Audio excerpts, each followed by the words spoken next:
ingenious and insane. God, immortal. Yeah.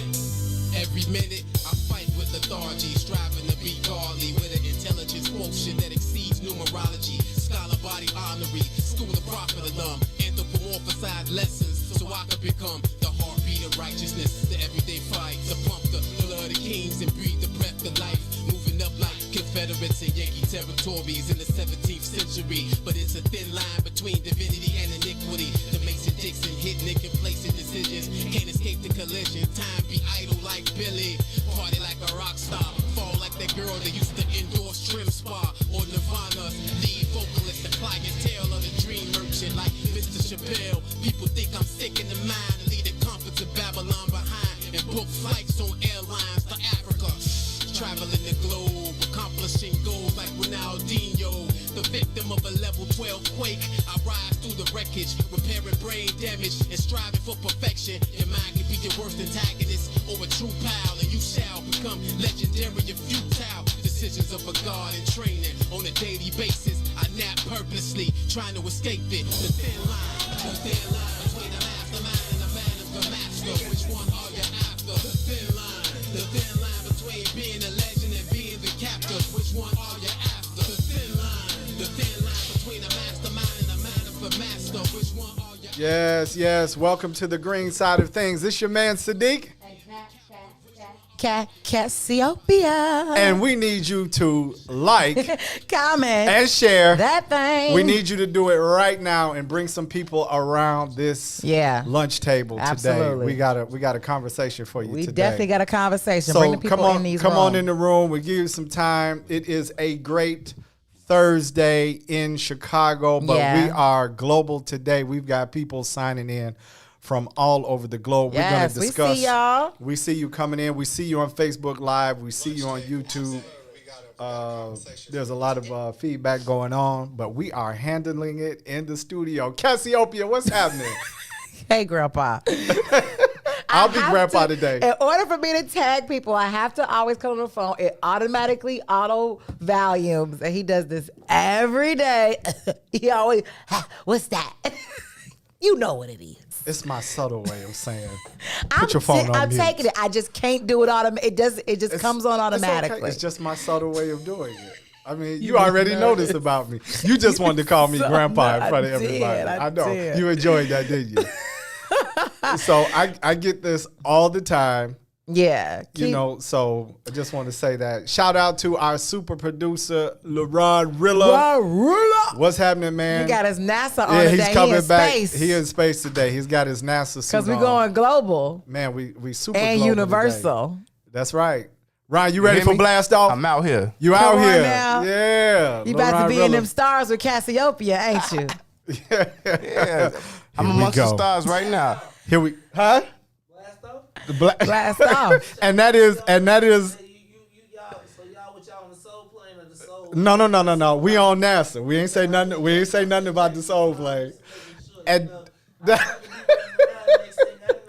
People done stole the soul plane and they done moved it around. can y'all hear that? That is only if it's you. That only is, if it's you, babe. That is the station owner and the #1 talk show in the Midwest. Come on. Maze Jackson. He is the host of the Maze Jackson Show with Somebody Todd taking Stroger. the soul plane. That's my plane. It got whiffed about WIIFTBP. So that's what happens when you're entering onto the soul plane. And Ruthie Moore. And Ruthie Moore. That's my soror. I know. We know. So listen, you all. We need you to like, comment, and share. We see you filing in the room. But send us a hi, send us a shalom, send us a what's happening, yes. or what's up. So I got a Let question, us know. y'all. Yes, sir. What's the occasion? What's the occasion today? Yeah. I know, right? It's the topic. We all It's the topic. like you like what's going on? cultural, Cultural, right? The whole 9 yards. We all representing and stuff. So for the brother outside was Boosie. like, your hair looks nice. Boosie. Sister Bun. I'm using Boosie and Cassie this morning. And Ron, I have a question for you. Who's on the birthday line? No, not that one. Yes, it is. Yeah. Anyway, Cassie. Yes. Yeah. So let me start out by saying this, and I want to get to some points. But we work really hard here on the green side of things. Welcome, you guys. File in. We do this show every Tuesday and Thursday from 1 to 3 p.m. Central Time in the U.S. What up, Herb? But today, when you have a case or a story, or if you are presiding over something and you are intimately linked to it, right? There's several things you could do. You could recuse yourself, right? Or you could be transparent with the audience and say, "Come on, hey, this is something that is personal." So today, I want to be fully transparent because we're discussing a very sensitive issue. It is a global issue. Yeah. But I am not. Yeah, Boosie. Yeah, she's listening. South Africa's listening too. I got it. I am not Shaia. Separate from the issue. I am very involved in the issue. And so as the host of the show on the green side of things, you all know we do a great job to be impartial bringers of information to you on a weekly basis. Somewhat. Somewhat. I cannot tell a lie. But we definitely want to bring you lots of information. We want to bring you lots of information. Different perspectives for sure. But today I want to let you know that I'm intimately linked to the story Come on, own it. that we are bringing. And so with permission do that from the Wiftable audience and from my co-host, I'm going to fully Hebrew today. You going in today? I'm going to. I know about 6 Hebrew words, and I'm using all of them today. Toda. Look at you. That's your one. That's her one. So, yeah. I got another one in my head. You got another really one? Nervous, though. Come on, say it, because Maganiel will correct you. Mashalamka. Oh, that's actually several words. Okay. That means how are you? Hey. Mashalom ka. Oh, look Make at sure that. we saying it right. Mashalom kha. You got to get that Q in there. You have to get a little guttural Q with and it. that K got to be up in there, and the little R. So, but the reason I want to, and I want to say something a little bit, but I want to let more people file in the room. Yes. Come on now, keep tagging people. Let's reach. Please come on in here. My first goal is 50. That's the first goal. Yeah, That's we got to get up to 50. We're really shooting for 100 today. It's a lot happening across the planet. I so need come the on 50 in the to room. happen like by 1:15 though. Right, 1:15, because that's when we're going to really start. I got some things to say. But before we get into that, before we get into all that, come on in the room, you all. We have a great show for you today. We have an international show. It's going to involve a little racism. It's going to involve the things that affect us all across the planet. And we're going to be talking about, and the story is Chicago based, believe it or not. So there are ties in all over the place for this. So just want you guys to come on in the room. Join us around the lunch table on the green side of things as we have this conversation. Yeah. But we want to start out with this. Cassie, what's happening with the Black Mall? Yo. I need y'all. Have you all downloaded the Black Coin app? Have you downloaded it? Yeah, you downloaded it because I used it. Really, Ron, did you download it? Of course, I've been using it too. Yeah, that's what's up, Ron. Roll up. I've only been using the directory yet. Okay. First, no, I haven't posted any receipts or anything. You gotta post the receipts. Have you purchased anywhere yet? Because I've been writing a list. Because this summer I want to go out. Everything I do this summer I want to be related to you. See what I'm talking about? I get it. I love it. Thank you so much. Get them receipts up in there. Whatever you got now. You can always go back in retro, but start getting them in there, especially if you're in Chatham. Are you listening to Mama Cassie? I'm actually right by Chatham. I'm on Gresham. So if you're going to Soul Veg or Brown Sugar or Limbs or Buy Kettle or Taylor Wright or what else you want me to mention? I gotta find out if it's Ain't she sweet? Ain't she sweet? Ain't she sweet is not in Chatham. She is in Bronzeville and she's in Beverly. Ain't she sweet? What is that? That's a sandwich shop. That's on. I'm thinking of Brown Sugar. Yeah, you think about Brown Sugar back right? I know because the sweet kind of throws people out. I got it. I'm thinking about Brown Sugar. Brown what? Ain't she sweet? Yeah. Okay. They might be a little different on. I think they might have opened their dine-in on 43rd. on 43rd Street, but I don't think so in Beverly. Okay, Because it'd be okay. kind of popping in there. It'd be a long line. I got you. But yeah, so we want people to download the Black Coin app, Black Coin, one word, in the App Store. You can get it in Android or iOS, and you could just any Black-owned business that you go to, you can upload your receipts and track your spending. But we have a special going on where you can shop anywhere at any business, Black-owned or not, within the Chatham area. And if you spend at least $51, you're going to get $20 back. And the more you spend, the more money you're going to get back. But you got to download the app. You got to then accept that you'll be a part of the Chatham Cash Rewards program, and then start doing your shopping. You can get your money. I love it. I bought love this it. the other day. I bought this beautiful bracelet from Looks and Style, which is right next And who door was to with Brown. you when you bought Oh that? my God! It was this guy. He got glasses. Glasses. What else? Extremely good looking, intelligent, articulate. I want to look at him like that. Oh, okay. What would you say? I think he's got a gray beard. Really good skin. He's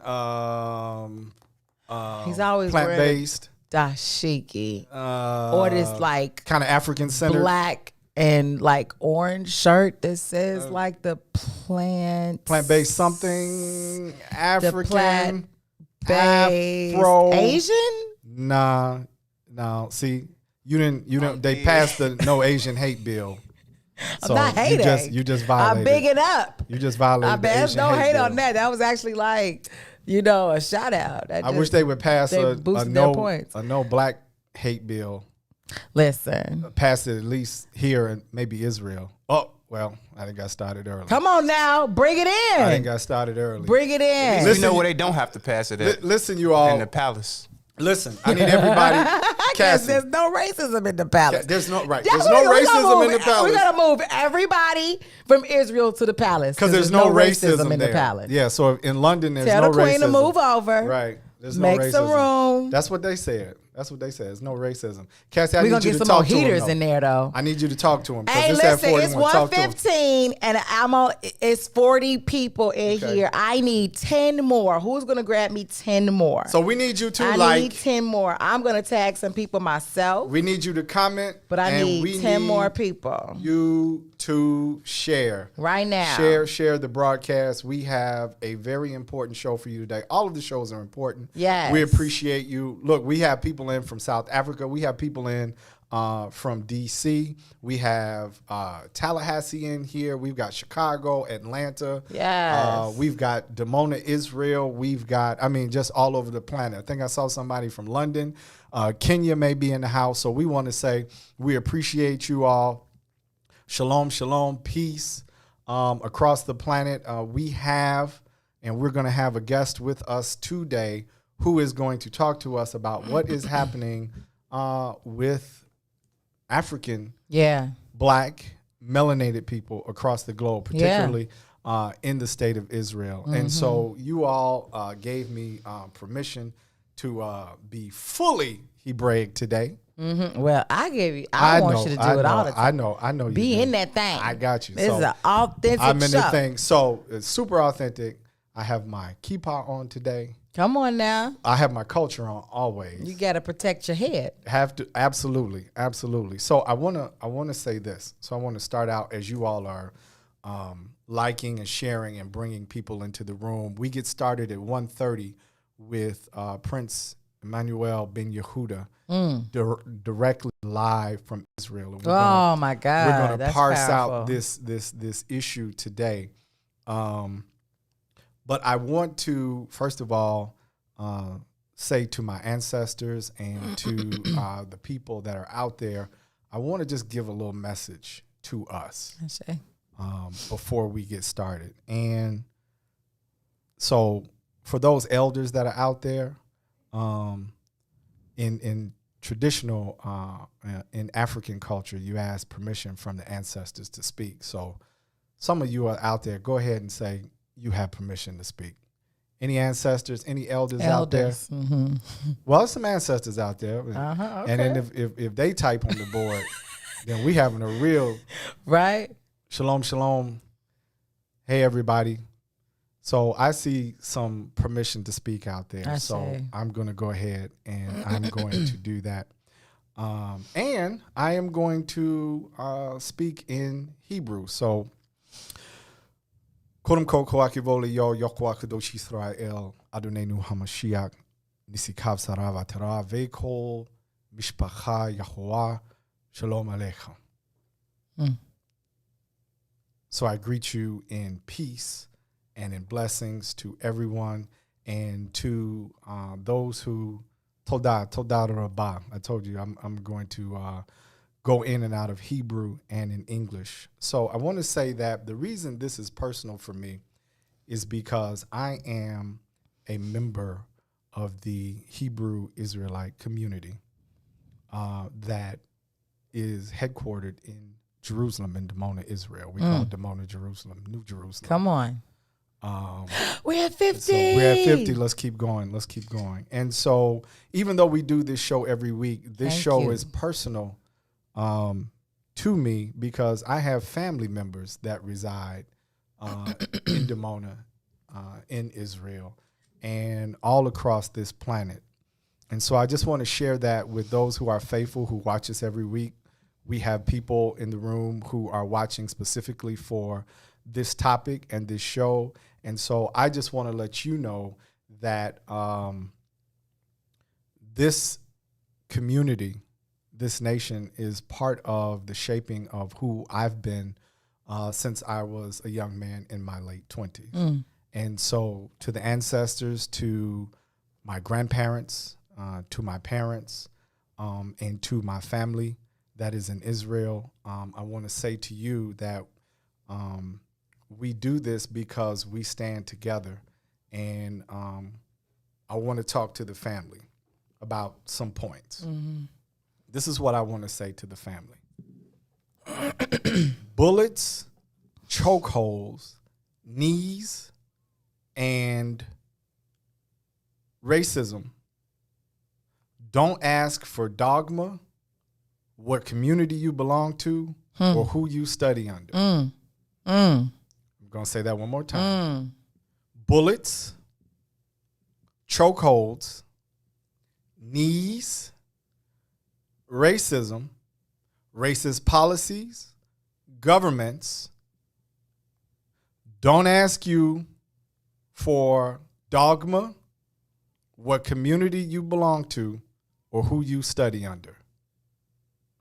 As melanated people across the globe, we are all in the same or a similar boat. Ashe. You feel what I'm saying, Cassie? Absolutely. Absolutely. And so, before we get into talking about what the state of Israel is doing, Right. before we get into talking about what the white man is doing, we have to love ourselves first before anyone else will. Before we get into that, I think you say that again. before we get into what the state of Israel is doing, and before we get into what others are doing to us, we have to love ourselves first. Yes. And I want to give a huge shout out to the brother Mace Jackson, who created this platform so that we could share. And his recent burying of some key hatchets in Chicago and sitting down with brothers who you would say wouldn't even be at the same table. And I want to say to the family out there that's watching, those of you that are listening, YouTube Live and Facebook, consider who we have at the table amongst ourselves. Got to love ourselves before anyone else will. One of the great Hebrew prophets said, how can you love a God that you cannot see, but won't work with the brother or sister that's sitting next to you?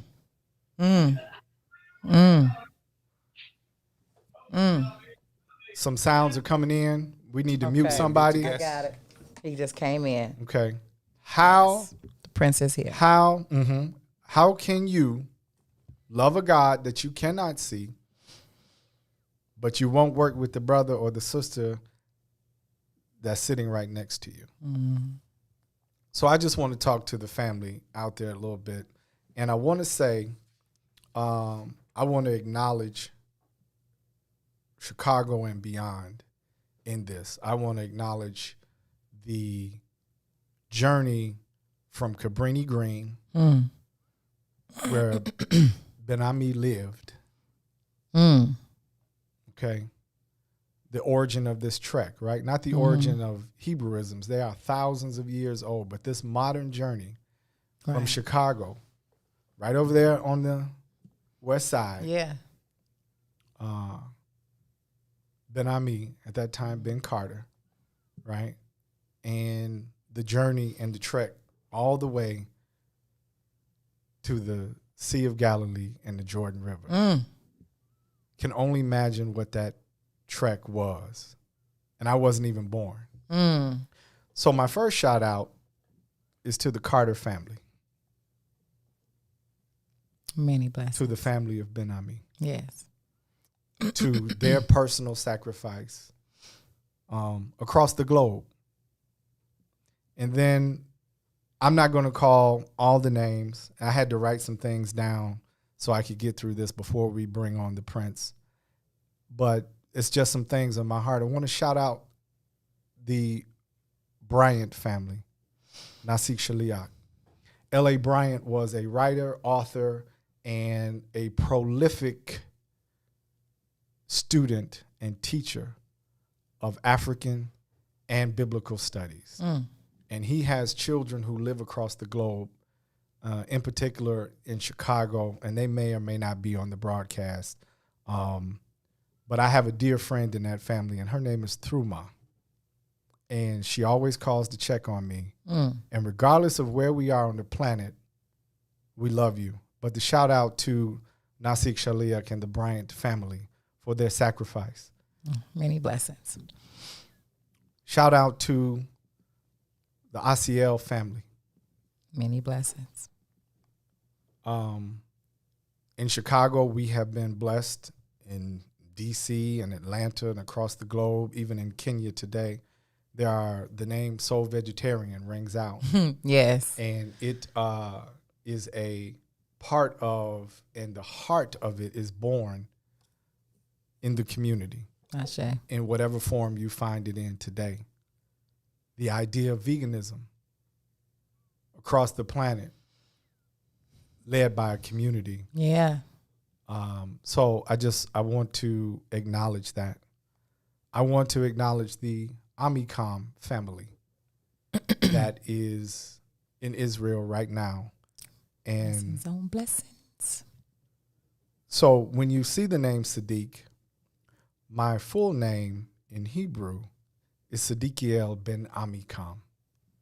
And Amikam is my spiritual father. And he is the one who sat with me night after night to explain to me that all the stories that I read about, the Red Sea, the Sea of Galilee, the Jordan River, that I could merely go put my foot in it and experience it for myself. And so I pay homage and love to the Amikam family.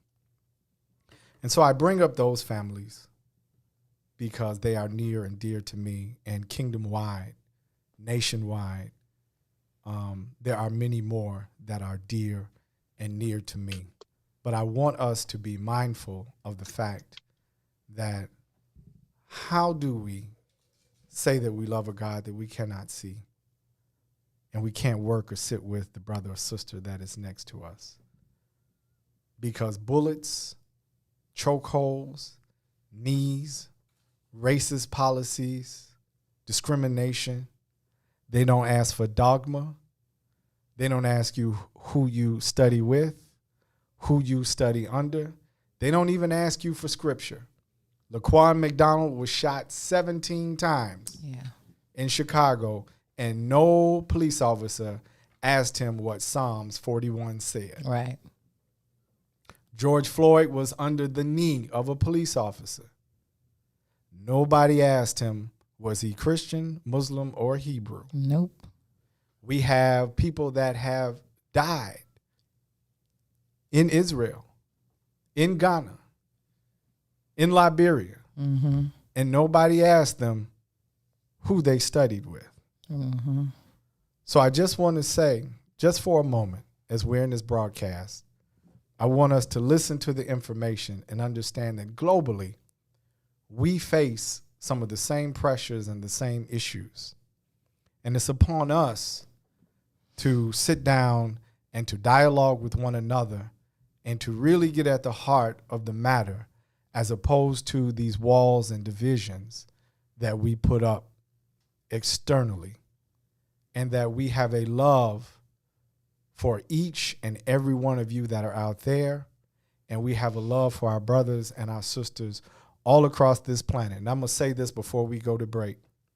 Whatever your view of this community, any other Hebrew community, myself, Cassie, Ron, Mays, Herban too, whomever it is, our only goal when we get up every day is to make the world a better place. Come on. But it starts with self-love. It starts with understanding who we are. And so to that, I say Yochai, I say Yochai, and I say Yochai. And with that, we're going to go to break. And we still need you to continue to like, comment, and share. And when we come back off this break, we need you to pay attention and to listen, because our brothers and sisters that are across the water who reside in Northeast Africa, not the Middle East, Northeast Africa, attached right there to Egypt, Mitzrayim, right, to Cush, attached right there. It's something happening. We need you to know about it. We need you to respond to it, but we're going to get the whole story. We're going to have Prince Manuel Ben Yehuda with us when we return. You're on the green side of things with Sadeek And Cassiopeia. We love you, and we'll see you on the other side of the break. WIIFTBPM. Sissy's Taco Bar Pop-Up is back with more hours and more days. Check them out at their new pop-up location at The Woodlawn, located 1200 East 79th Street. Sissy's Taco Bar offers authentic street tacos infused with international soul. Now every Tuesday, Thursday, Friday, and Saturday at The Woodlawn from 12 p.m. to 7 p.m. New vegan tacos have been added to the menu too. Visit sissytacobar.com for more info. Chicago Legal Network is the collaboration of attorneys that concentrate in many areas of the law most needed in Chicago neighborhoods. The CLN lawyers focus on personal injury, criminal defense, and other issues. The CLN lawyers all average over 20 years of legal experience and are dedicated to helping the Chicago community. The Chicago Legal Network is committed to developing black lawyers through mentorship and co-representation. So if you were injured in a car accident, slip and fall, or injured on the job, or you need assistance with criminal defense, including driving violations and DUI, check out ChicagoLegalNetwork.com for more information, or call 773-912-3545. 773-912-3545. You're listening to I Said What I Said with Toussaint Warner and Herb Howard. What are y'all takes on blended families? Meaning white people? Or what? No, she mean like you got kids, this person got kids, y'all get together and bring the whole family together. I don't know. I have zero experience with it. I imagine it could be challenging, especially. I think the older the children are, I think the more challenging it could be. I think if it's little children or something, you can kind of explain it to them, and they may like grow up together and kind of in that same space where this is mom, this is dad type thing. But if you talk about older kids where they literally have a mom or dad, another person like that has been in their lives, when they're older, and you're like, oh no, this is your stepbrother, stepsister. Like, nah, we like 17. Like, I'll bone her. And if this family don't work, you can just give me to the game anyway. Ain't no other, it ain't gonna matter. No woman will ever be important. I'm not being an ass. I'm serious. In my mind, the value of that kind of a commitment is family. I got that already. So now we just chilling. So you ain't gonna really know my children. What's up, good people? You're listening to I Said What I Said with Toussaint Warner and Herb Howard live on What's In It for the Black People Media, Monday, Wednesday, Friday, 1 p.m. to 3 p.m.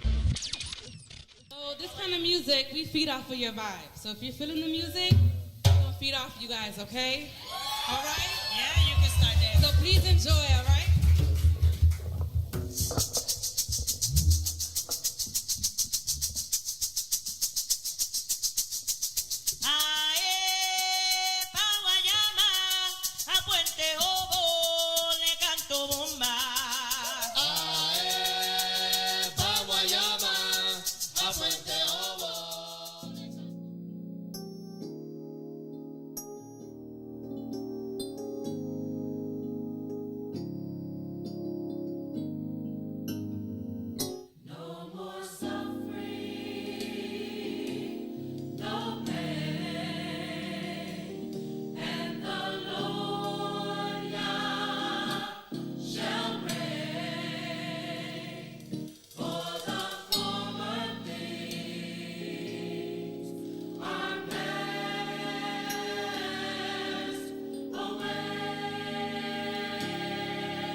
Welcome back, welcome back, welcome back to the green side of things.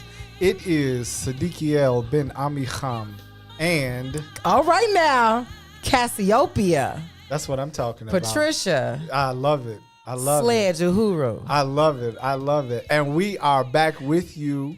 We need you to like, comment, and share that thing. We need you to do it right now. We have with us from the Holy Land, directly from Israel, we have two distinguished members of our community that I am proud to be a part of.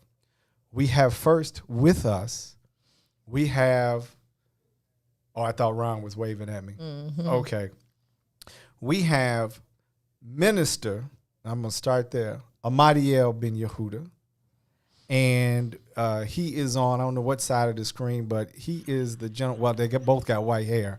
But he has the lion sitting behind him. And it is also his birthday today. So we'll say Yom Holedet Sameach. Yom Holedet Sameach. Sameach. And then on the other screen, nice and white, including his hair, we have Prince Nasi Emmanuel Ben Yehuda, who is on the Holy Council, and they are both national spokespeople for the African Hebrew Israelites of Jerusalem. So welcome to the green side of things. Mashalom Chem. Mashalom Chem. Oh, you want to say it? It's plural, so you have to say Mashalom Chem. Mashalom Kim. Mitzion, thank you so much. Hallelujah. Mitzion, glad to be here. Hallelujah. Hallelujah. Shalom, shalom. Shalom, shalom. Wonderful to have both of you. So, let's go ahead and let's get started. And it's this is a double dose, and I appreciate you both for making time. It is 9:37 at night. Oh wow. In Dimona, and so they are up. And prayerfully, they haven't had their warm soy milk and cookies yet, and they are ready to have this discussion with us today. So, Sarim, Nisikim, I'd like to get started and tie in for those of us in the States, and I'll let the two of you decide on who will tackle this first. Let's talk about the origins. Before we get into present day, what's happening. Let's walk our audience. We have a very astute, we have a very intent, and we have a very conscious audience on the green side of things, and they span all across the globe as well. But let us explain to them or share with them the Chicago origins and the movement that led to. I just want to say we got 120 people watching right now. I love it. I Thank love y'all. it. And that's Thank between y'all so much. Facebook This is Live awesome. and YouTube. We really appreciate you today. Let's start with the Chicago origins of this movement that led to us getting in the Holy Land. And whomever would like to start, Vaksha. Sorry, Mario, please. Okay. All right, I got the nod. Hallelujah. Brother Sadeek, Sister Cassiopeia. Did I say that right? Cassiopeia. All right. Yeah. Cassiopeia. Pleased to be here with you on the greener side of things, the green side of things. I'd like to give all honor and praises to the Holy One of Israel, to his anointed son and servant in this dispensation of time, who did bring us back into this holy of ours, to the princes, Prince Emmanuel, to the ministers, crown brothers and sisters, the government that we represent here at Jerusalem. I greet everyone there. Shalom in the Hebrew tongue. Shalom, peace be unto you. It is appropriate that we look at the historical reasoning as to why some of us are here in Israel in the first place. And Chicago was indeed, this is a very special opportunity to address the Chicago audience, because indeed Chicago was the embryo or the embryonic beginning of this particular movement. As it was historically, Chicago was always a hotbed of the conscious community in as what we refer to as the lands of the captivity in America, be it the Black Panthers, be it the Nation of Islam, be it Operation Push, you name it. It was Chicago that was at the center of a lot of this energy. And so in the early 1960s, and I have to say that at any point in this circuit, we could begin. But since you want me to begin in Chicago, we'll do that with the membership of Ben Ami, our spiritual leader, with a group called a Beta Cultural Center. It was one of several Hebrew congregations, denominations, or more congregations. In some languages, we refer to them as camps and whatever. But these were men and women. These were those who had identified as Hebrew Israelites, as the people of the Bible, of the land of Israel, be it the tribe of Judah, be it the one of the other tribes, but they identified with Israel. And that came about because, if we back up a little bit, you had itinerant preachers moving to and fro, particularly as the Great Migration brought our people from the southern United States into the north.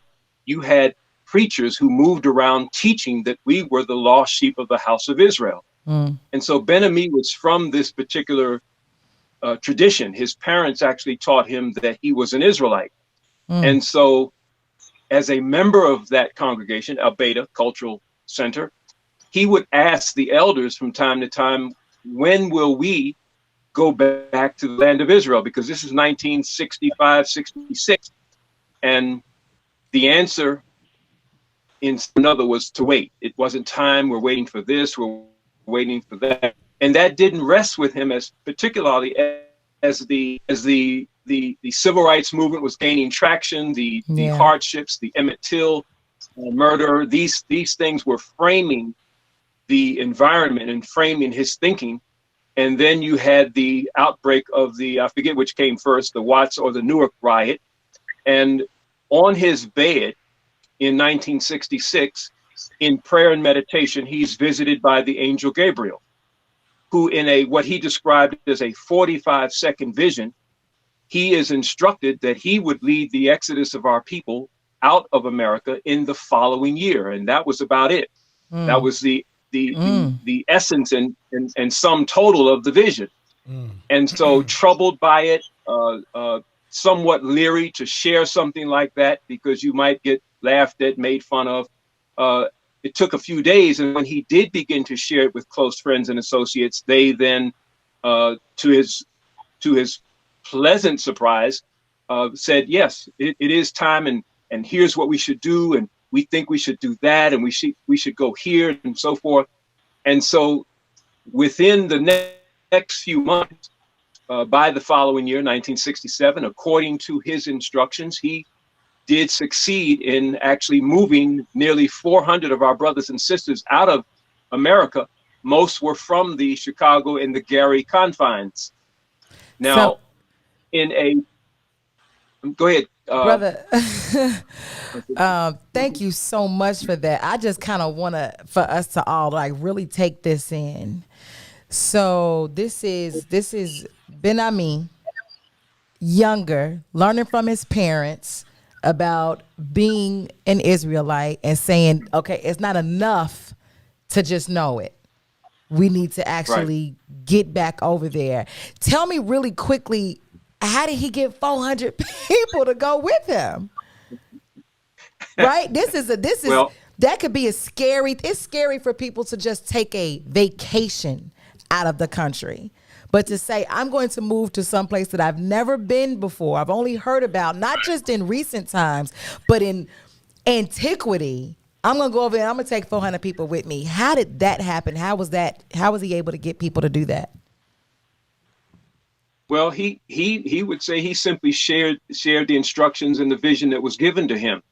And it's something that even to this day, over the 40 plus years that I've been a member and involved in this movement, and for all of us, it's something that we don't go trying to convert or convince someone that it's time that they should do this or that.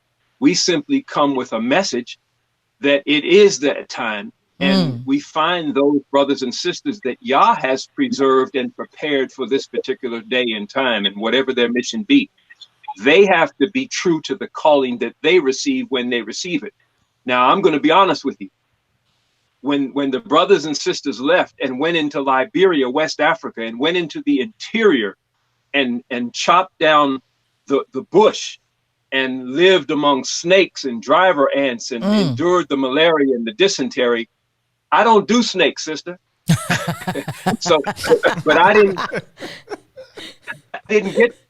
get the call in 1967. It was a full decade later when I found out. And when I did find out, I actually was a bit scared because I'm like, wow, I'm 10 years late.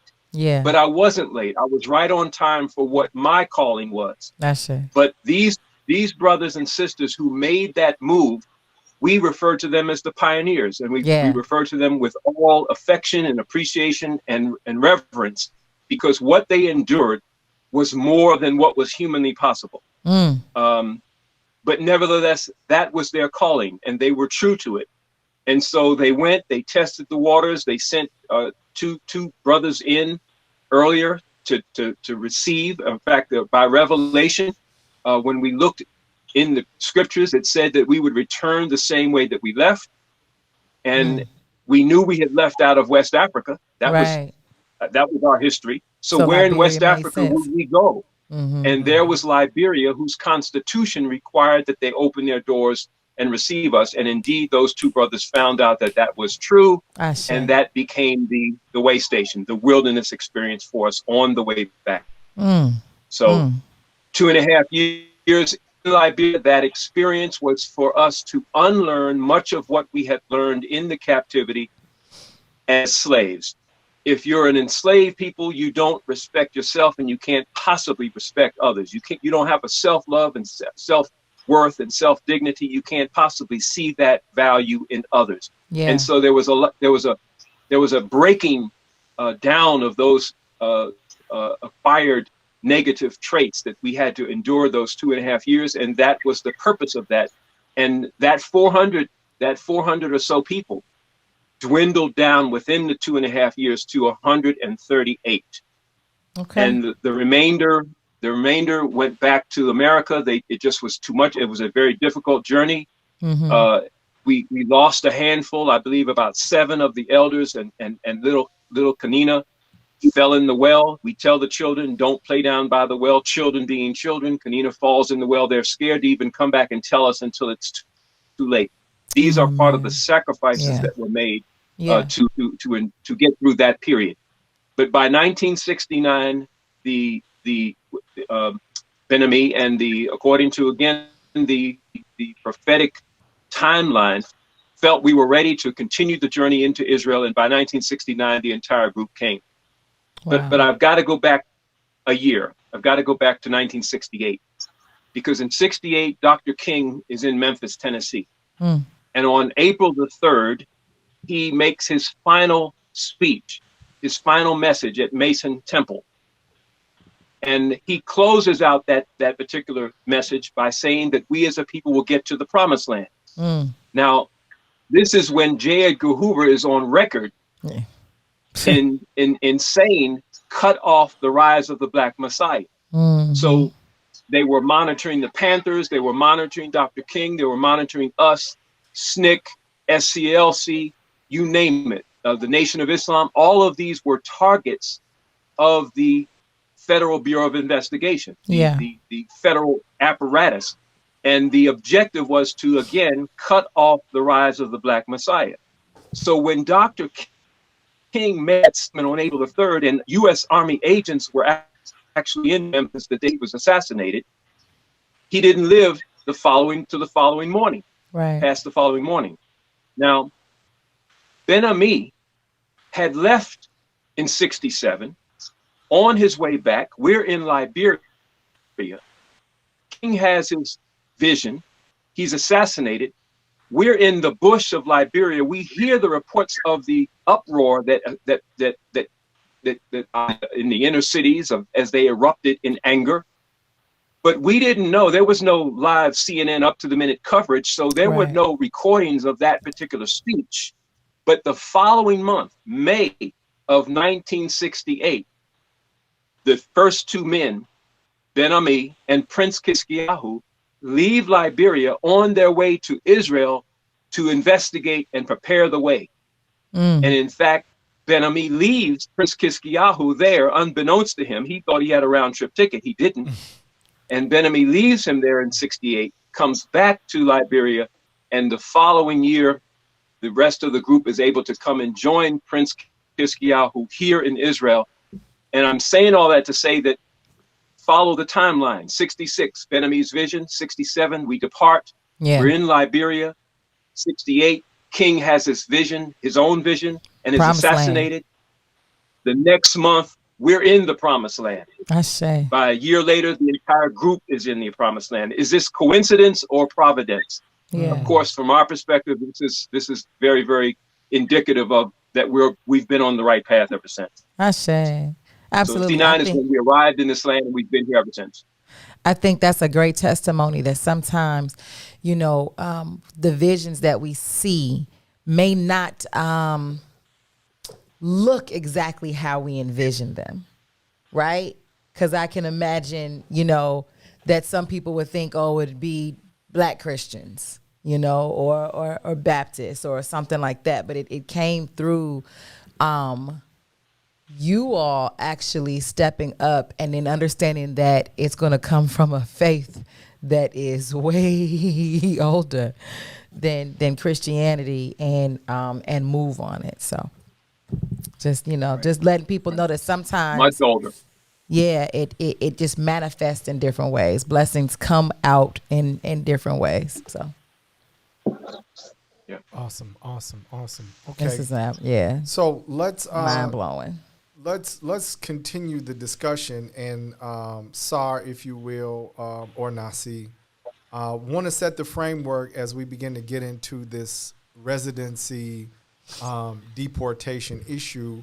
But right there at arriving in Israel, talk about at that time what the law of return was, what it was changed to, and how we begin to systematically have to fight to even be in a land that technically and actually, according to history, prophecy, and just the very nature of melanated people across the planet, we belong to.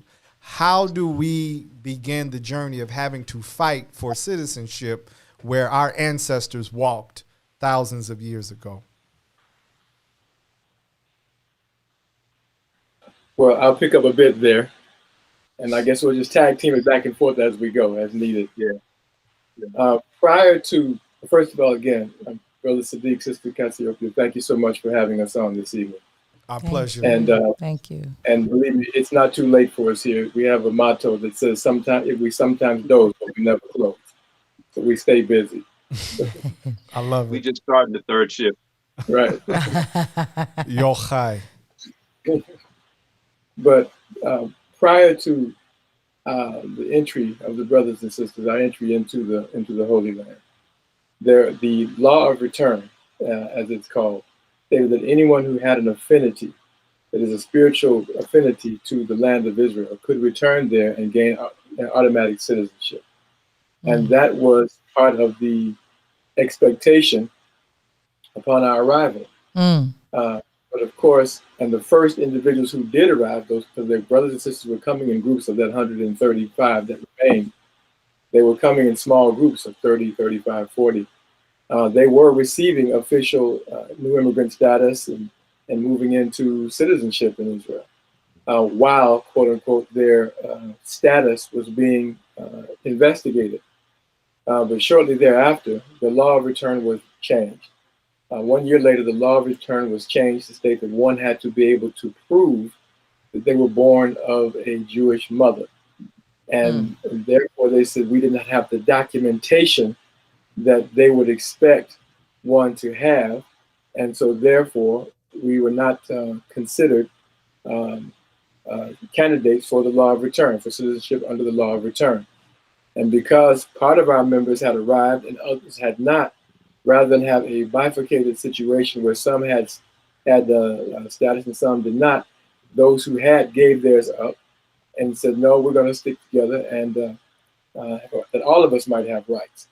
And therefore ensued a situation that continues in some form in terms of our fight for status, legitimacy, and recognition in some form of this day.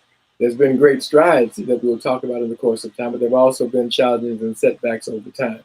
But that began the challenge in terms of the law of return, the change of the law of return, and the beginning of our developing ourselves. And the appropriate thing, I think, is the name of this program, because when we realize that we do not have access without the law of return, the laws, the privileges and responsibilities that came with it, the responsibility fell to us to then develop the keys for maintaining and developing ourselves, because we did not have access to the schools. We did not have access to the medical services. We didn't have access to the things that were the public services that were established to maintain a people, and therefore had to develop them ourselves. But that gave us the challenge to craft them or build these institutions in a way that might better serve our interests, and our interests being to find favor with our Creator. If our objective is to find favor with our Creator, would we create a medical system that rewards hospitals for people being sick and sending them to the hospital, rewards doctors for doing that? Then it becomes a business to keep people sick. Yeah. Would we then create an education system which removes the Creator and the pursuit of the intelligence of the Creator as the central element of the education or dedication process? No, we wouldn't do that. So we realized that the challenge that we faced was not just a challenge to replicate the institutions we had left, but just the opposite, to improve the institutions that we left in order that we might then create a living system and a sane society. The green side of things is what we were looking to create. And that is what we then began to do. We realized that it wasn't intelligent for people to have a supermarket and a health food store. Why would you need both? If the purpose of consuming food and eating was to improve your health, you wouldn't need a supermarket where you couldn't eat anything healthy and you had to create something different called a health food store. Right. Why wouldn't you, if you realize that chemical additives are causing the problems with not only the soil and the plants that grow out of it, but the person who consumes them? Well, why wouldn't you only become involved in organic agriculture? When you're creating your own society, if you realize that music is one of the most powerful forces on this planet, that it can change your mood in 3 notes or less, it can transform your time and space, your consciousness, and what you're remembering or thinking about at that particular time to years, decades before, and a feeling and an emotion or a thought that you had at that time. Music has that kind of power. Why would you allow it to fall in the hands of those who could manipulate your thoughts, emotions, and feelings so that you then degrade women, or that you glorify crime, or you glorify death? No, you can't do those things, or you wouldn't do those things if your objective is to build a society that is going to bring out the best of your people and cause them to draw closer into understanding the application of the laws of the Creator. And there has to be, at the end of the day, a quantifiable difference in that society and the society from which you came. And that was the challenge we met as we found ourselves without rights, without status in Israel, and began to build institutions that will begin to serve us unto this day. And I think we can look back now over these decades and realize we've created some very profound institutions and are in a position to share them with the world in such a way that the experimentation has been done. We did it on ourselves first. And so the ensuing decades and challenges which came for us in Israel caused us to continue to fine-tune and improve these institutions, that we have something to show today that we can share with the world. Nasi, Toda Rabah, Toda. So simple. So simple. Wisdom is simple, isn't it? So simple and so clear. We've got to go to break. Yeah. But why would you need a grocery store and a health food store?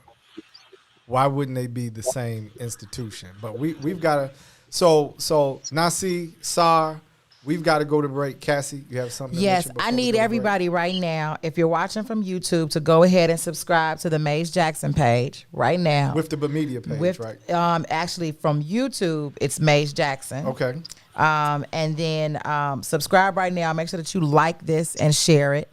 And then also, if you're watching from Facebook page, from Facebook, I need you to go ahead and like the With Media page right now again, and like this broadcast as well, and share it, please. This is really, really important. We come to you with a really profound information, necessary information, information that brings us all together. So you don't want to ever miss what we got going on. I love it. Thank you, Cassie. So listen, as we take our time, Nasi, Prince, Sar, Minister. Thank you. When we come back from break, we want to tackle those years in the land up till today, the contributions of the community there in the States and globally, from introducing veganism to youth serving in the military to organic agriculture across the globe.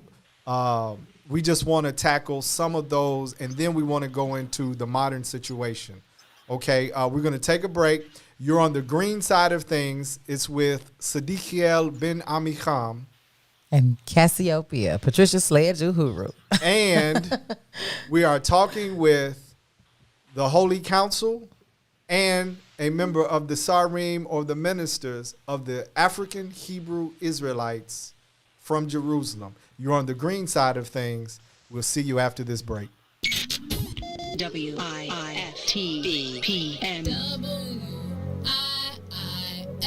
WIIFTBP. Media's just for you and me.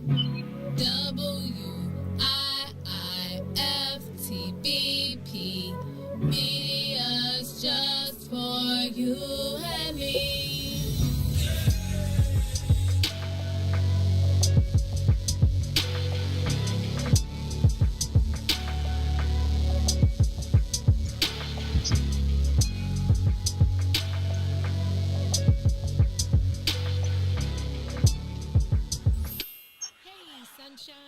If you didn't catch the last page in the Book of Dawn, here's what you missed. So you found that, but you also, during those times, made a conscious decision to create a base for yourself outside of the Isaacs or the great artists that you tour with, and from that, the Mo Fitz Project was born. Can you tell us how and why you did the Mo Fitz Project? Let me tell you something. I had been touring since I was 17, and what happened was Eve, your girl Eve, was doing different events around town, and I remember it was right on 47th Street.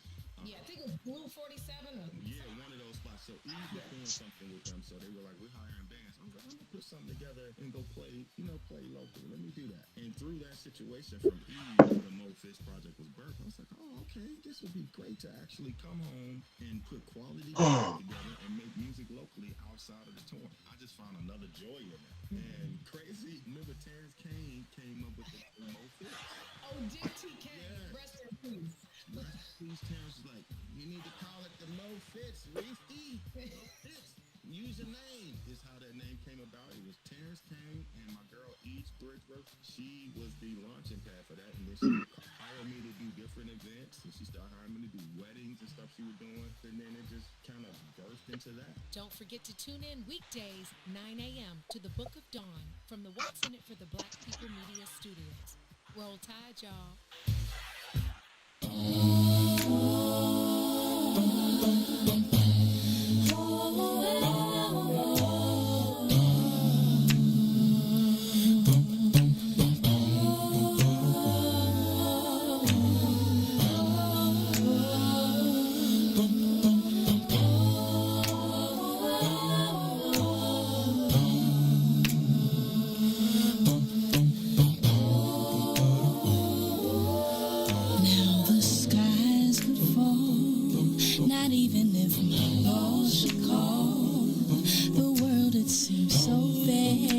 Small.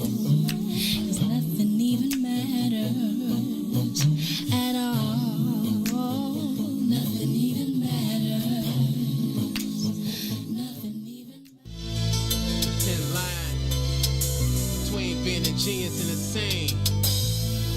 God, immortal. Yeah.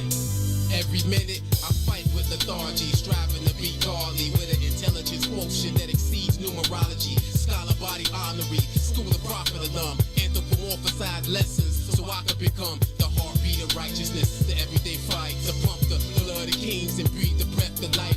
Moving up like Confederates and Yankee territories in the 17th century. But it's a thin line between divinity and iniquity. The Mason-Dixon hit Nick and placing decisions. Can't escape the collision. Time be idle like Billy. Party like a rock star. Fall like that girl that used to endorse Trim Spa or Nirvana's lead vocalist. The clientele of the dream merchant like Mr. Chappelle. People think I'm sick in the mind and leave the comforts of Babylon behind and book flights on airlines to Africa. Traveling the globe, accomplishing goals like Ronaldinho. The victim of a level 12 quake, I rise through the wreckage, repairing brain damage and striving for perfection. Your mind can be your worst antagonist or a true pal, and you shall become legendary and futile. Decisions of a god in training on a daily basis. I nap purposely, trying to escape it. The thin line between the mastermind and the man of the master. Yeah, it's a thin line between the mastermind and the mind of the master. Shout out to El Yariv. I don't know if he is in the audience, but just shout out to Reeve. Everything that we do has an underlying theme and is purposeful on the green side of things. I say. And before we go back into this conversation, just to let you know, we have all the way from New Jerusalem, from Dimona, Israel, we have Prince Emmanuel Ben Yehuda, and we have Minister Amadiel Ben Yehuda, and they are discussing and they are sharing with us this story that originated in Chicago. Shout out Chi-Town, South Side. Come on now. West Side. Come that on. originated here in Chicago and has taken us all the way to the Holy Land. And so before we go back into the conversation, Cassie, let's shout some people out. Yeah, we want to just thank y'all for watching and tuning in. This is so important and sharing. So I want to shout out, let's see, we got Yishaba saying excellent synopsis. El Yariv is here. Is he in there? The building. I'll be watching it from YouTube. Shaul Shakur is saying shalom, shalom. Levi Omega is Yakai. Becky Koza is saying Yakai. And then we have, of course, we got in here Herban too, Boosie, Mark Quinn is in the building. Zizi Matanda is in the building. Shalom, shalom. Elihu Israel is Elihu, in the building. shalom, shalom. D. Oliver Jr., Fallon, and she's watching Koya Fallon, right what's now. So up? that's Fallon and Koya. Cheryl is here. Zaraki is here. Chrissy is here. Roia is here. Miriam is here. We just thank y'all for tuning in, man. This is really, really powerful, and we are gracious. And appreciate you all. We got Boosie said, don't forget about Gary, Indiana. So we got, come on now. We got Michigan in, we got Gary in, we got South Africa in, we have Kenya in, we have Dimona in, we even have Arad that is in, we have California in, and we might have Belize in. So we just want to let everybody know that we really appreciate you all. Shalom, shalom, shalom, shalom, mishpacha, yochai, yochai, yochai. So yes, and Boosie's also saying that I guess that the Facebook is broadcasting from both With the Butt and the Maze. Oh, Jackson it's going page. from both pages. So that's okay, dope. That's all what's right. up. All right, so we appreciate that. So we want to now, we have made it from the crucible of the civil rights movement. We have made it into the wilderness of Liberia. And then we have made it into Israel. Yeah. And the laws of return have been adjusted. The new law, right? You have to prove that you are the child or you are born of a Jewish mother. We rescind Israel status and American citizenship. And so now we are on this road in the plains and the lands of our forefathers and foremothers. Talk to us about the contribution of the community, Nasi and Sar, with the vegan diet. Eventually, we would serve in the military. We would actually help to clean up parts of the community with our organic farming, and just on and on and on. Talk to us about the contributions that we have made to Israel and the globe before we go into these nefarious tactics that are being set before us today? Bring it up to, I'm so sorry. to Go ahead. 1990 and the change in the status. Minister Sar, if you don't mind starting over for us. That's my my bad. I accidentally had you muted still. Oh, okay. What I'll do, I'll bring us up to 1990 and allow the Prince to bring from 1990 forward, because that was the watershed moment in terms of our status. Beautiful. What I would like to say initially is that on arrival in Israel, of course, our whole journey back was motivated by our pursuit of identity, and knowing that we were Israelites and knowing that heritage and that linkage was essential in reclaiming that and returning back to the land of Israel. That was the whole motivation. But once we set foot in Israel, the question literally became, now what? And the now what was answered in the sense that Israel, if you're an Israelite, you have a job description, you have a mandate, a mission, a purpose, and that mission is to be a light unto the nations. If you are a Hebrew, it was through Abraham's seed that all the nations would be blessed. And so the question then became, how do we forge an institutional reality, a community, a vision that is actually grounded in the ideas that would be that to the world, would be that source of strength, that source of light, that source of intelligent planning and sensibilities that the world needs in a time of darkness. And so all of our institutions became redemptive. Our whole shift in purpose and mission became redemptive, and that's simply to how do you redeem a people? What prices do we pay in order to elevate and cause ourselves and our people to rise? And so in the face of great opposition, in the face of not having work permits, not having status, brothers would go to work, find themselves under arrest and deported a week later. Families remained here, children, wives. Well, we weren't going to allow that family to suffer. So we had to develop a system of economics and finance that shared. It was based on sharing. We took care of another. We collectively began to live communally, shared, and so forth. We would sell furniture. We would sell rooms of furniture to make room for the people.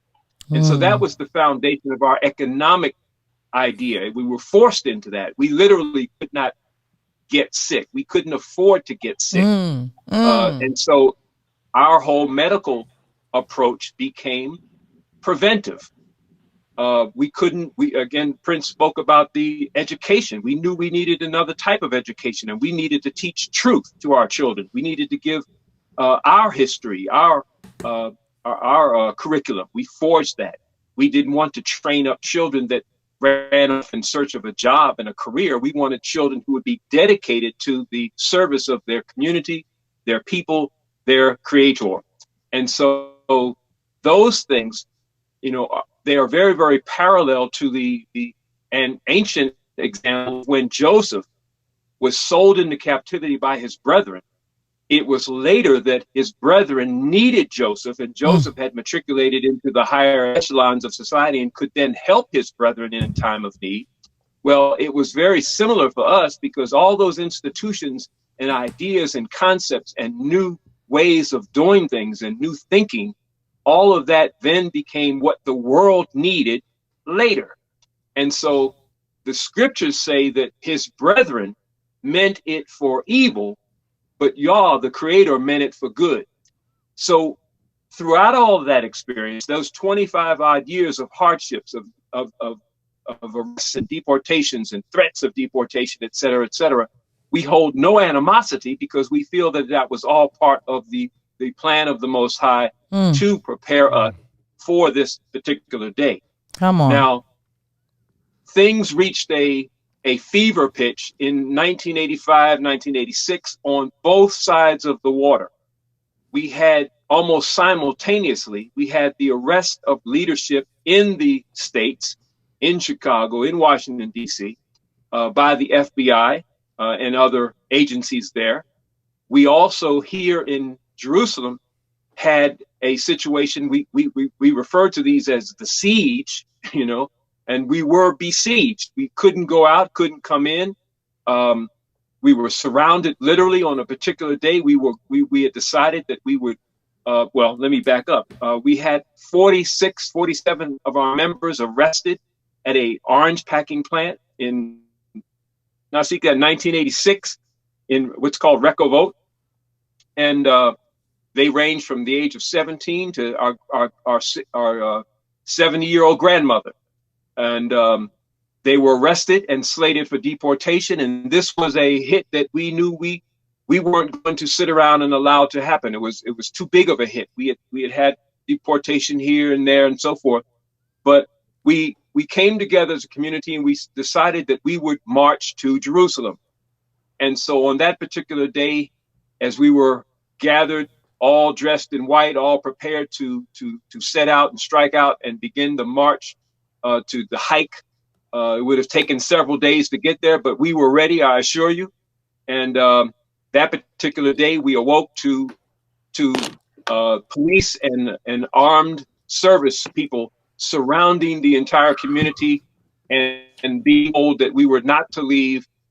And that particular day we know as the day of the show of strength. It was a convergence. It was a convergence of our determination and their decisions on the part of the then reigning government not to allow us to do that. And we call that the day of the show of strength. Our spiritual leader Ben Ami called off the march. He saw what they had in mind. We saw the reality of what they came to do with their dogs and their arms, and we've never lifted a finger against the state. And so at that particular time, we called off the march, and he literally said, they have to go back home at some point. We live here. And so that particular day marked a turning point in the sense that the media that had prior to this, 25 years prior, had always labeled us a cult and had never come. Many of the writers who wrote these particular articles in that season had never even come to visit us. And so they came on these days and subsequent days and weeks and got to know us. And this was a very, very critical turning point in the history of the community. And a few years later, it led to the point when the then Minister of Interior, R.E.A. Derry, who, and the Ministry of Interior is the office that controls the gates. They are the gatekeepers.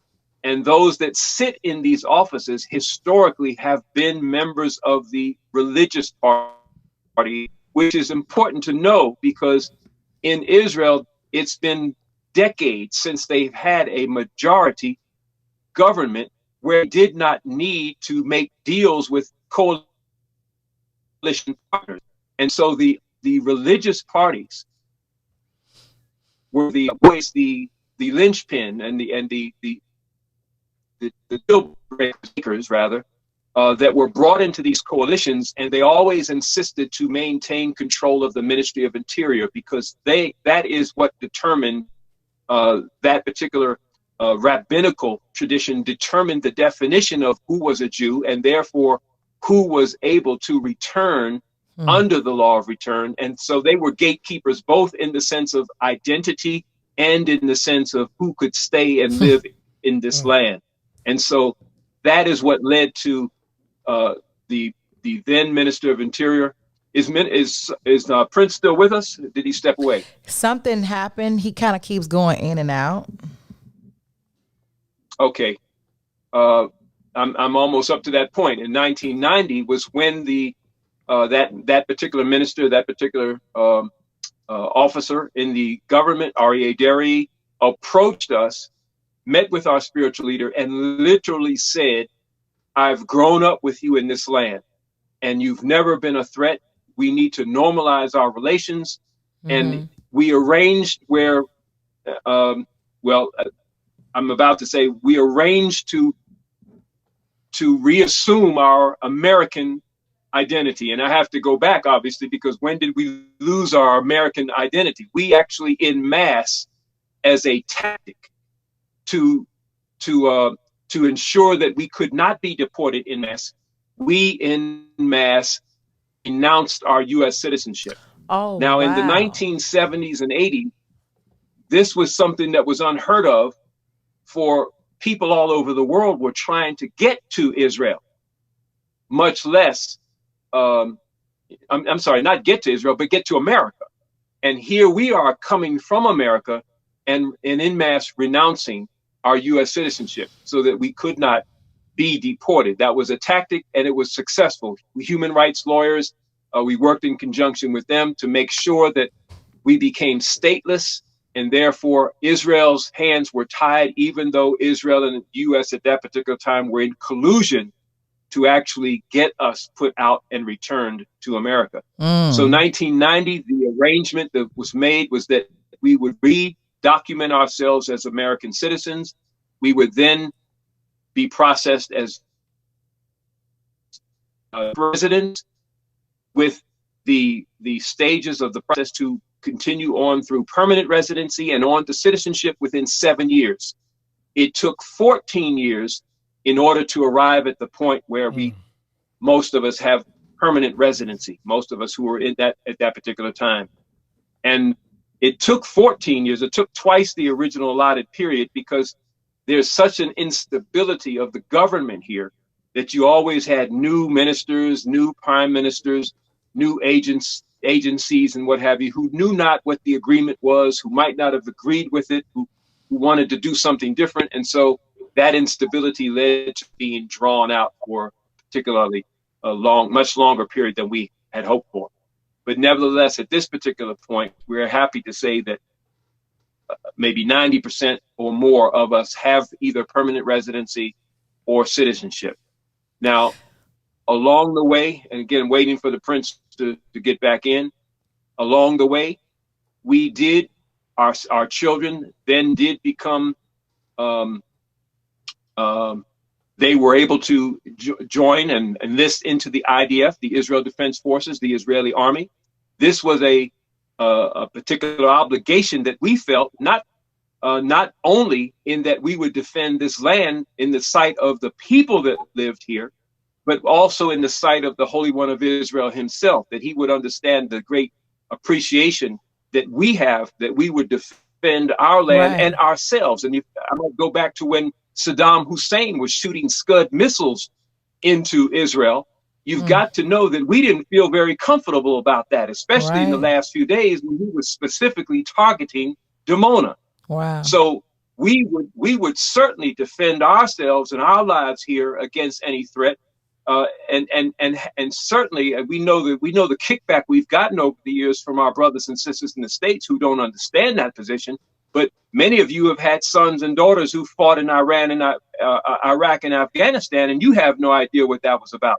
And so we can defend our positions here, but that was just one of many decisions that we made along the way to further entrench ourselves into the fabric of this society and to get to know the people and for the people to get to know us. And so we are firmly a part, an intrinsic part of this particular society. We are part of this land. The land is in us. We're in the land. And Prince, I brought him all the way back up. I see you back. We're up to 1990 in the R.E. Dairy arrangement that was floated at that particular time. And let me just ask a quick question. Just thank you for all that information. But I'd like to also know, what is the current population of your community in Desdemona? Or Dimona, excuse me. That's okay. About 3,500. Wow. And then you were saying it's about 90% have residence that or citizenship. residence or citizenship. Okay. All right. Thank Yes. you. Thank you. So it's Nasi, about welcome 300 back. people. Yeah, welcome back. And SAR was just leaving off in the 1990s in the agreement. And so walk us through there until how we get to this situation today. Well, let's do this. I'm just letting you know we'll have a break in about 4 minutes. So I may have to stop you, but begin to walk us through it. Then we'll take a break, and then we'll go to the end of the show on how we get here and then how we can help and participate. Okay. Well, again, this is a very ironic scenario that is about to play out because he mentioned Aryeh Deri, who is the present Minister of Interior, who reportedly is the one who is signing off on the current round of threatened deportations. But he was the first to sign on in terms of our getting the actual legal recognition and legal status and the process that ensued from that point in Israel. So very ironic that you see it taking place at this particular time. But in 1989-90, he met with Ben-Ami. He was probably the first cabinet member of the Israeli government to come down and make a visit himself to speak directly to the community and visit. And he found, again, something that was very surprising to him, very developed, a very intelligent, a very progressive thinking community. And he then set forth to set in motion that we would receive, first of all, work permits that allowed, I'm sure Star Mario mentioned how in some instances brothers might work a whole month and then become payday and their employers would run off with their money. Well, that would end because now we had work permits and had some legal recourse in such cases. And what would then set in motion was that after 3 years, then the community members would were projected to receive temporary residency.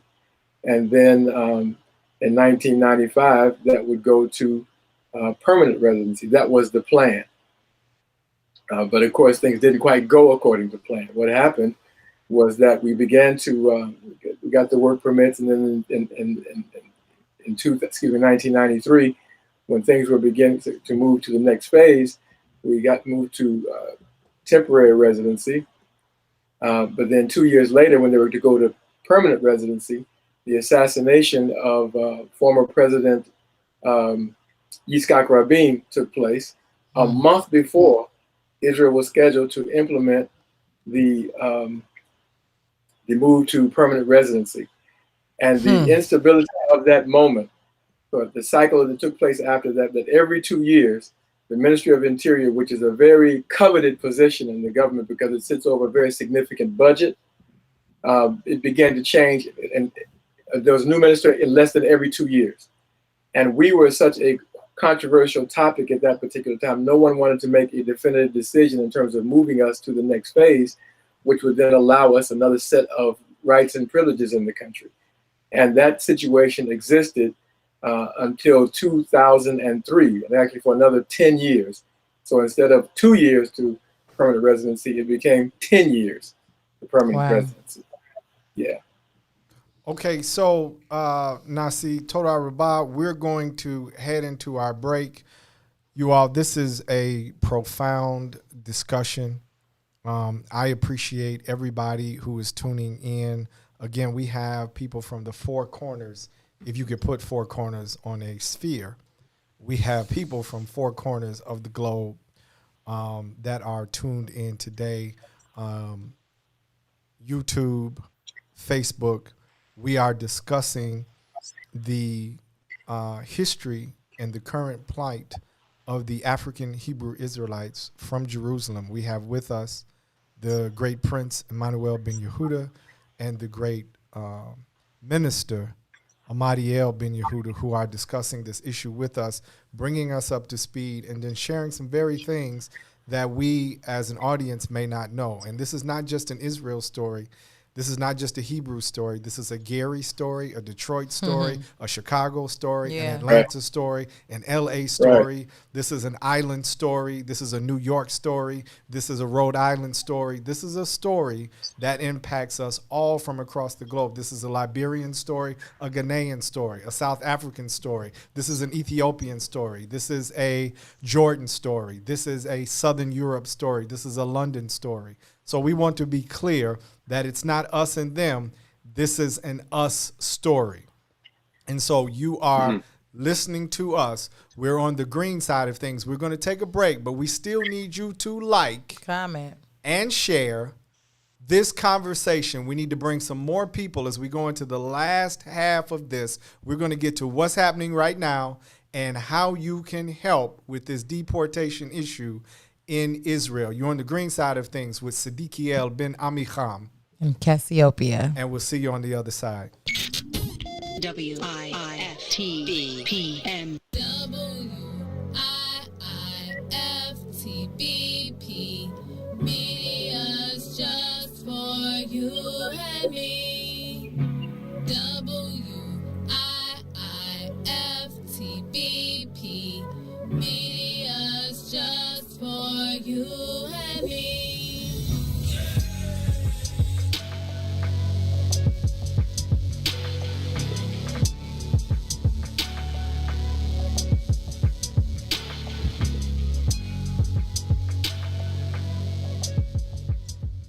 Listening to the most dangerous show in the morning.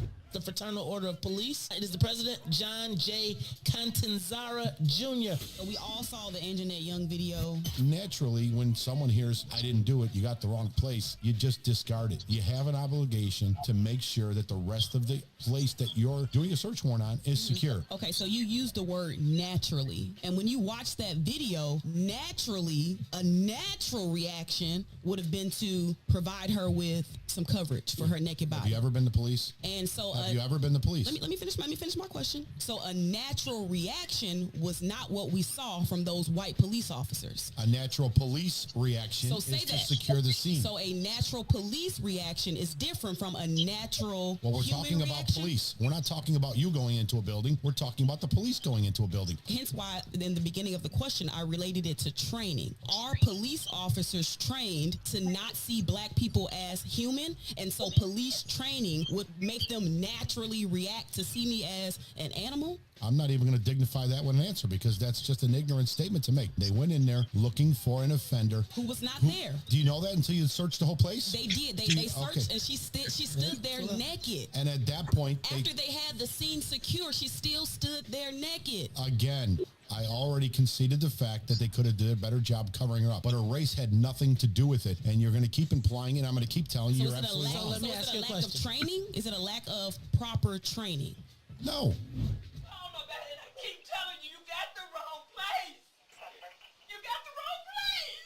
The most disrespected person in America is the black woman. We will kill you for our woman. Thin line between being a genius and insane. God, immortal. Yeah. Every minute I fight with lethargy, striving to be godly with an intelligence quotient that exceeds numerology. Scholar body honorary, school of prophet alum, anthropomorphized lessons so I could become the heartbeat of righteousness, the everyday fight to pump the blood of kings and breathe the breath of life, moving up like Confederates and Yankee territories in the 17th century. But it's a thin line between divinity and iniquity. The Mason-Dixon hidden and complacent decisions can't escape the collision. Time be idle like Billy, party like a rock star, fall like that girl that used to endorse Trim Spa or Nirvana. Lead vocalist, the clientele of the dream merchant like Mr. Chappelle. People think I'm sick in the mind and leave the comforts of Babylon behind and book flights on airlines to Africa. Traveling the globe, accomplishing goals like Ronaldinho. The victim of a level 12 quake, I rise through the wreckage, repairing brain damage and striving for perfection. Your mind can be your worst antagonist or a true pal, and you shall become legendary and futile. Decisions of a god in training on a daily basis. I nap purposely, trying to escape it. The thin line between the Yeah, thin line between the mind of the master and the mastermind.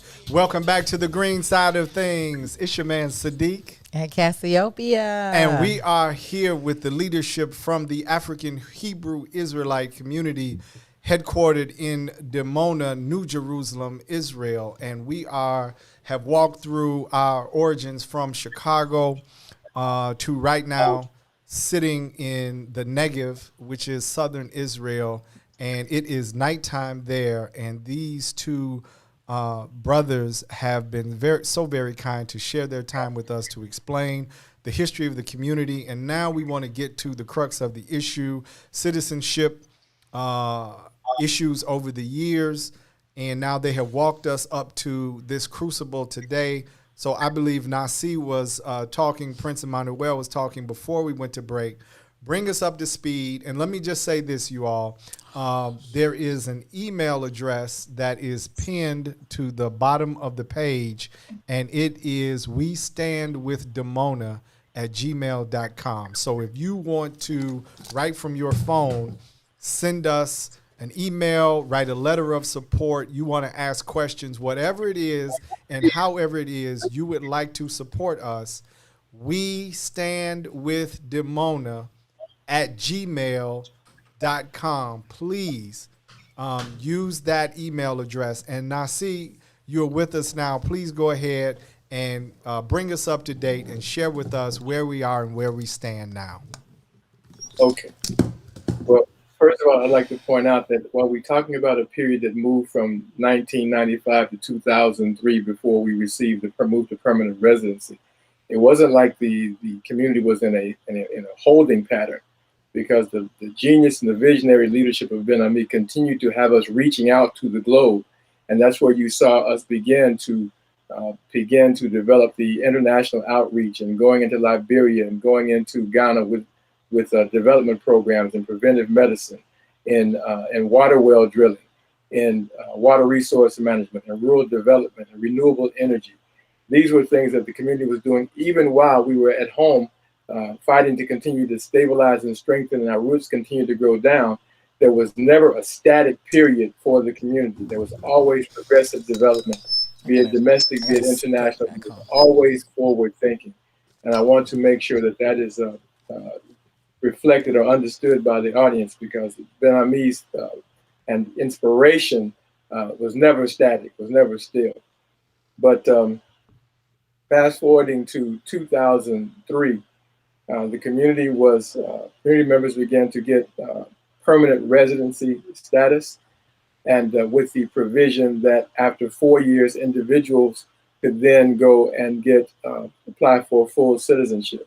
Now, I must insert, because there was a back and forth. It wasn't just a smooth transition even then, because we had there was a letter written by former Prime Minister Ariel Sharon in 2002 in response to a letter from a U.S. Congressman, Tom Lantos, who was probably the most respected Jewish congressman in the U.S. House of Representatives.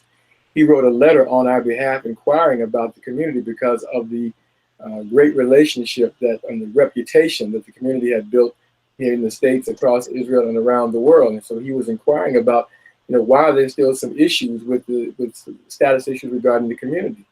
And Ariel Sharon wrote back to him that, well, everyone born here will get full citizenship. Well, that didn't happen. But we did take the step in terms of us getting permanent residency and setting in motion a process to get full citizenship. And we began to continue to move in that direction since that particular time, as individuals have gone and gotten full citizenship and others permanent residency. But nevertheless, there remained a cadre within the Ministry of Interior, in particular, from the ultra-Orthodox religious parties specifically, who take offense, it seems, at anyone who is not of the ultra-Orthodox faith and practice. They do not recognize as being of their fold, and they create obstacles and problems for them when it comes to immigration procedures in Israel. And we have had, again, recurring problems in this area. We've overcome, and then there's a pushback. We overcome, and there's a pushback. And so that has been the pattern of activity. And we, at this particular time, find ourselves in one of those pushback phases. There were a number of individuals in the community who were not in a position to take full advantage when some of these progressive stages were, and they found themselves still without legal status, or some of them were in some problematic situations with their status. That is, they were due to get permanent residency and it wasn't given to them, or they were due to get citizenship, and for some administrative reason their paperwork getting lost, all kinds of strange behavior within the Interior Ministry offices continued to cause problems for them. And so that had carried on for long enough. And as of about 2014, April of 2014, Ben-Ami presented a list of some of those problematic cases to the Minister of Interior at that time, and who committed himself to saying, okay, we're going to look to help resolve some of these cases. 4 months later, the political winds being as turbulent as they are in Israel now as they were then, or then as they are now, he decided to resign from politics completely for a season, and therefore it left our business in somewhat of a turmoil once again. The individuals were registered began the process of registration to get status, but it was never completed as of June 2015 when they took the first steps to start that process. What ensued was meetings with the Prime Minister, meetings with officials in the Ministry of Interior, bringing these cases forward with some regularity to be addressed, and there were always niceties expressed, but no movement, leaving many of these families in a very difficult position. And they were only, of course, able to survive because we had created the ecology of people network of our community, this sane society, where we made sure we looked out for one another and seek to assist anyone who found themselves in need. Moving forward, after that particular situation, it was determined that this last year, almost a year ago, another letter was written by members of our community to the Minister of Interior seeking to advance these situations once and for all. There was a list of those who had no status whatsoever and those who had problem cases.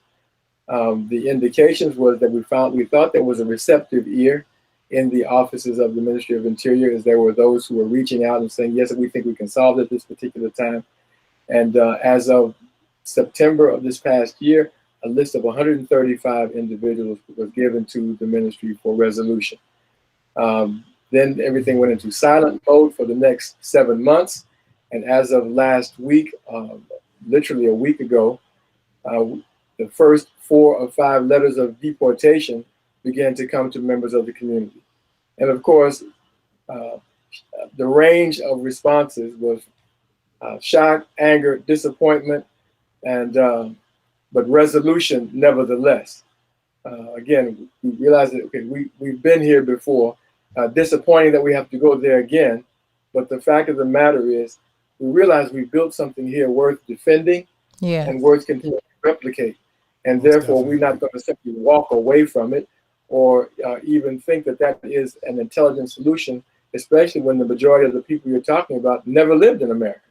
We're talking about the parents who've been here for decades, who have had children, who have grown up, and some of them have had children.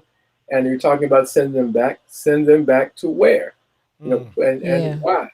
It doesn't make sense, especially when you look at the progressive nature of what the community has brought to the table here for the Society of Israel. You know, and we realized that many years ago that we were in a very unique position. Israel has had problems with the relationship with the African American community. There was an inability to communicate. We can be a bridge of understanding. We understand both sides of the scenario. Likewise, Israel has not had a progressive relationship with Africa. We can be that bridge of understanding that the world can benefit from our unique position. And we've continued to project that if you were thinking right now, you would continue to cultivate the relationship. And in fact, you have within your midst a model of development, not just for Israel, but for the world. When you talk about sane society, I must say, a sane society is a society that every institution contributes to your ability to live a healthier life. That is a sane society, and that is what we've created here in a prototype for development for the modern world. If you were thinking, you would protect that and exalt that prototype so that it can continue to enhance your position in the world, not allow a small cadre of individuals to then try to undermine and destabilize that relationship. But what they found with this latest situation, and I'm proud to say, that there is a groundswell of public support here in Israel, and they realize that the community has roots and relationships throughout the world. That's why we're doing this program here today, that there are those of people around the world who recognize the value of doing things on the green side of things, and that this community deserves to be respected and protected, and has been mobilized in terms of their support or desire to support from many corners of this earth. And I don't think that that was expected. I think that they thought that this could just take place under the cover of darkness or something. But we've invested a lot over the years in building relationships, and I think that that is going to be more greatly appreciated. In addition to the public campaign, we are certainly taking the legal steps necessary to appeal the decision to seek to deport members of the community. Now, at this point, they've stated that 46 families have been identified for deportation. Wow. Letters of deportation have only been received by 35 of them. So we expect some others to come out in very short order. But nevertheless, we're not waiting.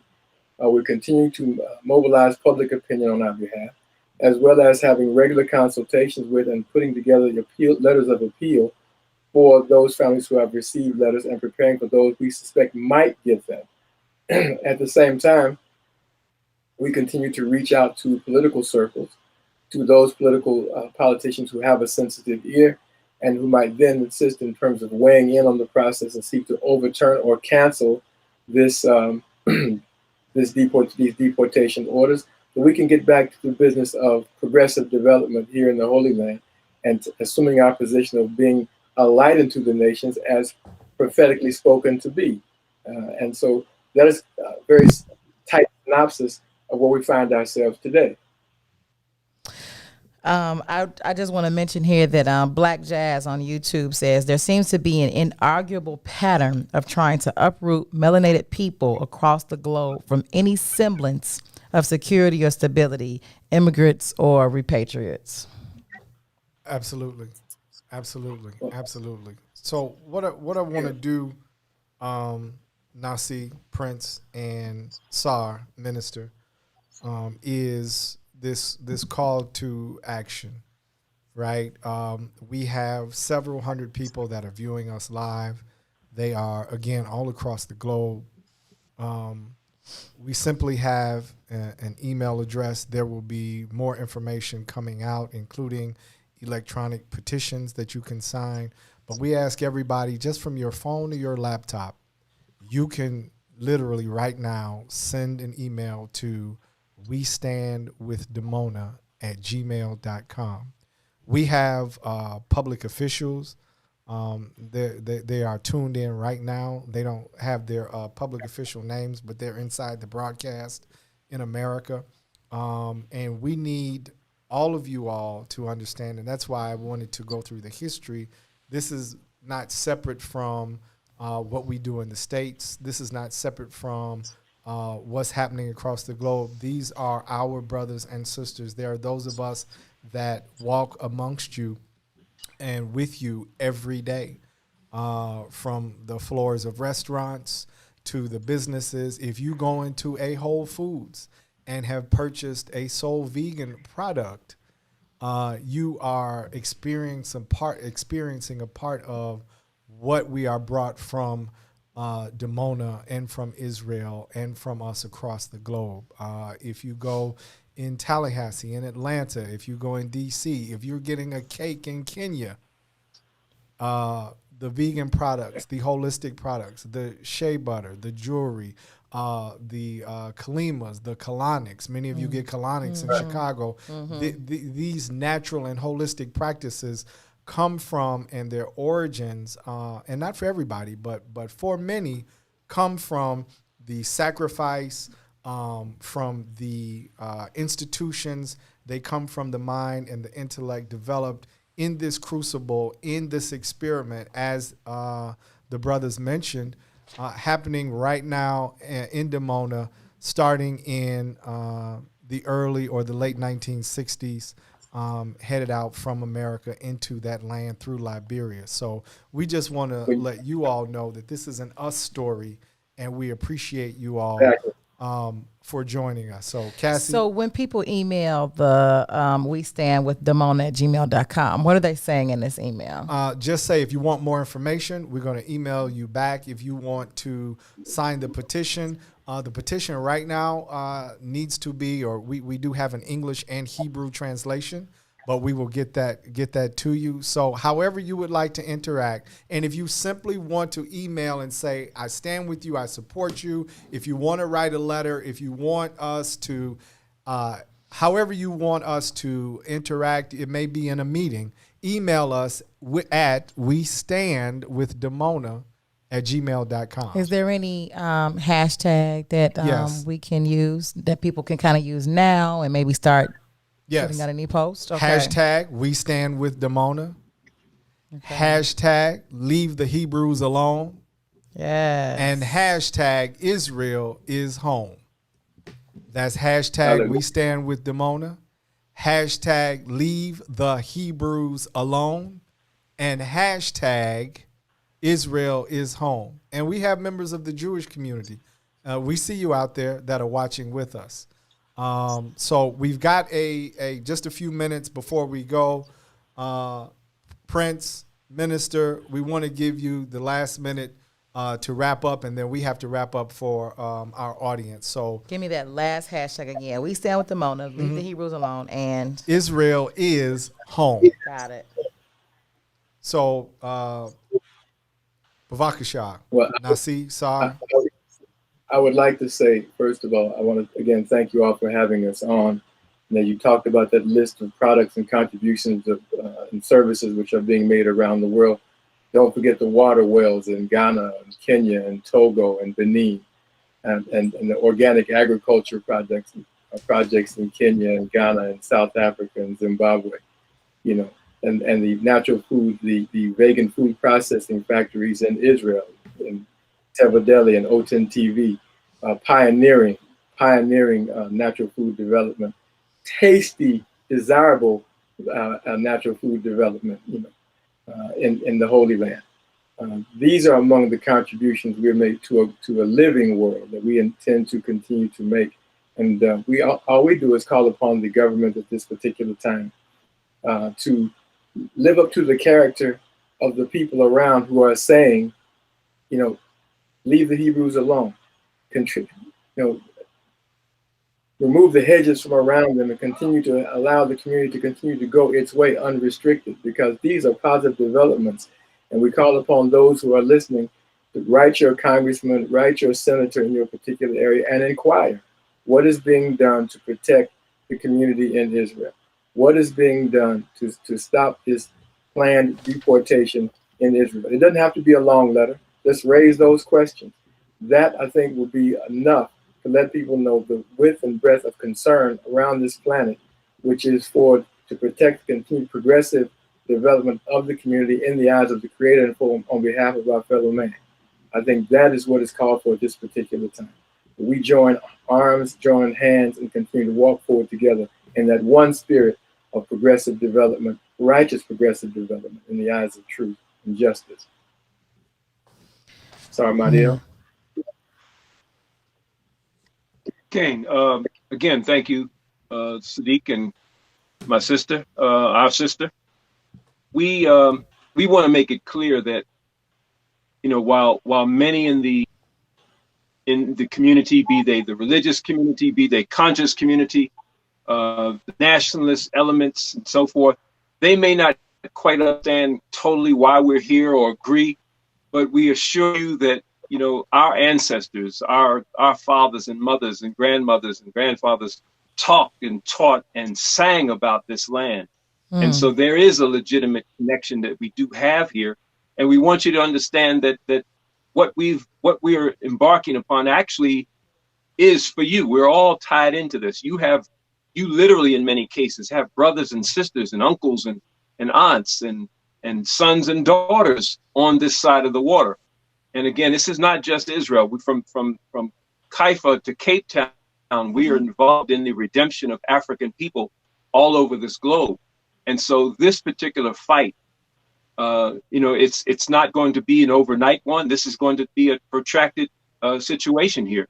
But we want you to contribute how you can, both spiritually, your prayers, your thoughts, your well wishes, your communications, again, on the political end.